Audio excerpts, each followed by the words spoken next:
Links. Ang kaso nito ay kusang namatay habang nananakbo dahil naputulan ng timing belt. So dahil naputulan to ng timing belt, ay hindi pa tayo sigurado kung aandar ito. Pero bago ko yung kalasin, ilalagyan ko muna ng bagong timing belt. Malay natin, makachamba tayo. Umandar ng walang problema, edi nakasave yung may-ari sa gastusan. So dahil nawala sa timing ito, ay ating i-retiming yung kanyang mga timing mark. Ito ay may dalawang twin cam, intake cam, exhaust cam shaft. So ito ay may kanya-kanyang timing mark. So unahin natin muna dito sa intake cam. Yung intake cam ay narito yung timing mark niya, guhit. Ito namang exhaust cam ay narito rin. So i-focus natin. Alright.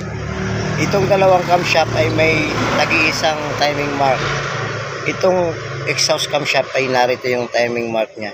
Samantalang itong intake camshaft ay narito sa taas. So kailangan para may timing natin yan, may tapat dito, iikutin ko yan. Kailangan may ipat-tapat yan doon. Yung dalawa na yan. Yan.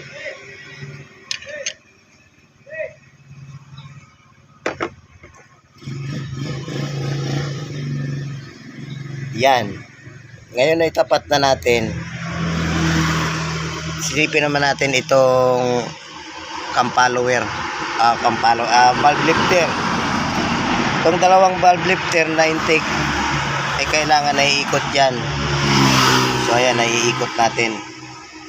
So okay yan. Ibig sabihin, nasa tamang timing yan. Tsaka ito ring exhaust valve lifter, naiikot rin. So okay yan. Ngayon, punta tayo sa timing ng crankshaft. Itong crankshaft ay mayroon ding timing. Itong arrow na ito at saka itong gear sprocket niya ay mayroong kanal. Kayang gatla na yan. So kailangan may sakto natin yan dito. Iikutin ko yung ano na yan, yung crankshaft para sumakto yan sa timing. So gagamit tayo ng kanyang bolt, pulley bolt. Siyempre iikutin natin to para sumakto sa kanyang timing.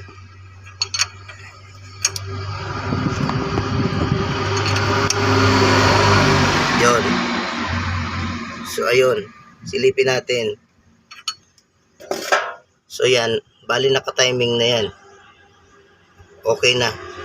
So punta tayo sa taas. Kabit na natin yung timing belt. Yung timing belt pala ay mayroong tensioner bearing. Ito. Mayroong siyang spring. Bali dalawang bearing ito. Yung isa, idler bearing lang ito.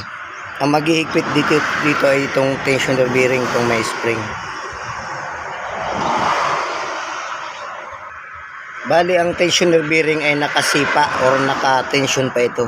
So kailangan i-release natin ang pagka-tension niya para paglagay ng timing belt ay may ipapasok natin. Kasi pag hindi mo na yan i-release, hindi papasok yung timing belt. So ito, ipupush natin ito sagad. Tapos ihigpitan ko yung tornilyo. So ayan, higpitan ko na yung bolt ng tensioner bearing. So mapapansin nyo, yung spring ay naka-tension din. So pag may belt na yan, luluwagan natin itong bolt para yung timing belt humigpit. So ilagay natin yung timing belt. And here we go. Kakabit ko na yung timing belt. Siyempre uunahin ko sa baba sa gear ng crankshaft.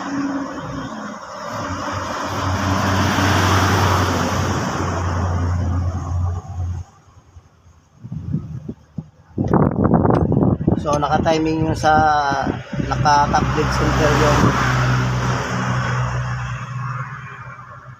sigunyan. Siyempre ito ilalagay natin to.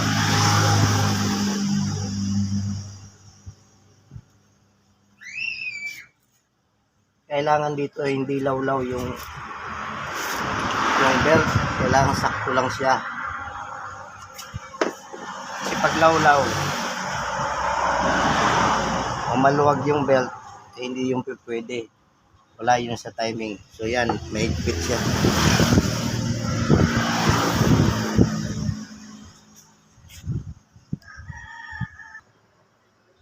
So ayan, naikabit ko na yung timing belt. So silipin natin kung hindi nagbago yung timing niya. So itong dalawa. So okay, katapat. At doon sa kanyang sigunyal, check natin kung hindi gumalaw. Okay.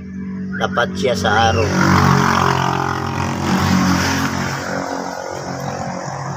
So, para humigpit ito na belt, itong belt na ito, kailangan maigpit ito, ay i-release natin. Duluagan natin itong bolt sa tensioner bearing. Pag maluwag na yun, isisipa yung tensioner bearing. Ayun, sumipa na. Kasi kinakakabigin niya ng spring. Itong spring na ito. Ang trabaho nito ay para i-tension yung belt. Kakabigin yung tensioner bearing. So ngayon, check natin yung higpit kung okay na. So okay, mahigpit na yan, okay na siya. Ngayon higpitan ko na itong tensioner bearing para hindi na lumuwag, para lagi na lang nakahigpit yung timing belt. So double check natin ulit yung timing belt.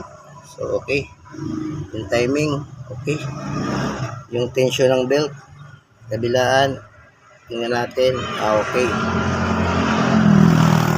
Next ay ilalagay ko itong pulley para pagpaandar hindi lumabas yung timing belt. Kasi pag walang pulley dito, pag andar niyan lalabas yung timing belt. So kailangan ilagay yung pulley bago paandarin. So bago ko ito paandarin ay double check ko yung tensioner bearing niya kung tama lang higpit. So didiin na natin ito na konti, yung tensioner bearing, para itulak ng konti kasi yung spring mahina yon. So kulang yung tension niya. So kailangan diin na natin konti yung tensioner bearing. Yan. Higpitan natin ito para siguradong mahigpit na yung timing belt. Huwag naman sobra, kasi pangit naman yung sobrang higpit.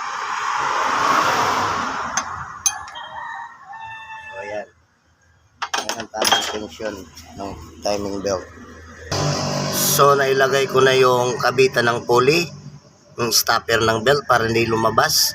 So punta tayo, double check natin yung tension ng timing belt kung okay. So diin na natin to. Okay, naka-tension dito sa side. Okay, dito rin sa side. So lahat okay, hindi lawlaw. So ikakabit ko na yung starter at papaandarin natin. At syempre bago ko i-start ay ikutin muna natin ng dalawang ikot o kahit isang ikot itong makina para sigurado tayo na walang tukod.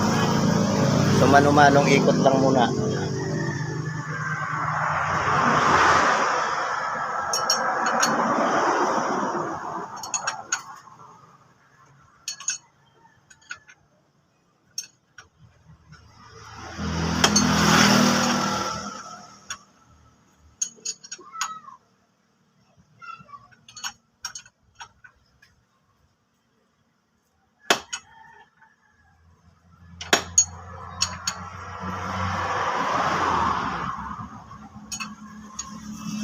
So okay.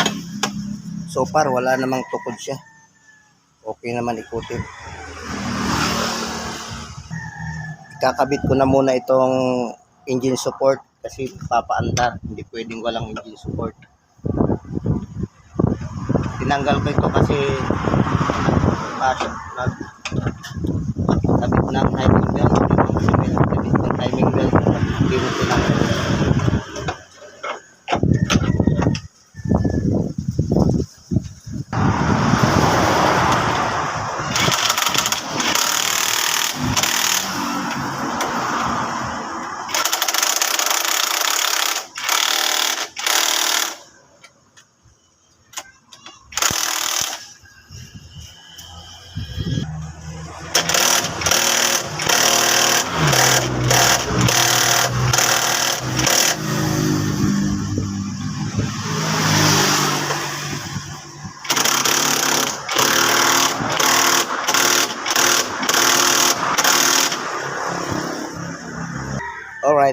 final tighten ng main pulley bolt.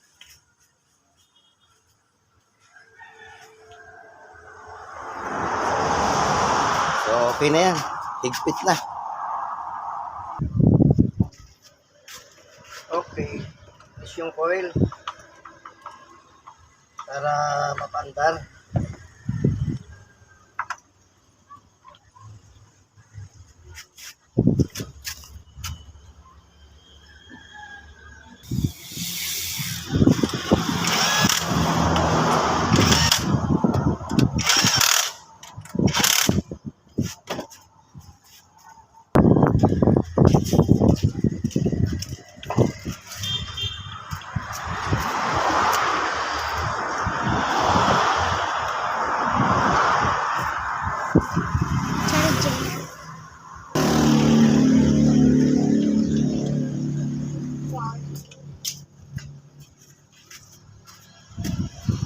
So hindi ko muna tatakpan itong timing belt kasi magte-testing kung aandar.